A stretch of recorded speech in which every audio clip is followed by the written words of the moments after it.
अरे यार मेरा टीवी आ गया, चलो देखती हूँ कैसा है ये। वाह, अरे इसमें क्या आ रहा है, चलो कुछ और लगाती हूँ मैं। अरे क्या लगाऊँ मैं? अरे यार वो डाइनिंग रूम वाला सेट किस चैनल में देने वाला था, देखती हूँ। अच्छा लगा तो उसे ले लूँगी फिर। किस चैनल पे आ रहा था यार?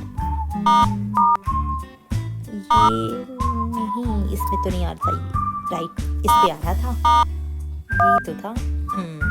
अरे यार क्या क्वालिटी आ रही है, कितना क्लियर आ रहा है इसमें। HD टीवी है मेरी तो, इसलिए इतना क्लियर आ रहा है। वाह, मज़ा आ गया। तो फ्रेंड्स, अगर आपको मेरा ये वीडियो पसंद आया तो मेरे वीडियो को लाइक कीजिए और मेरे चैनल को सब्सक्राइब कीजिए। Till then bye bye.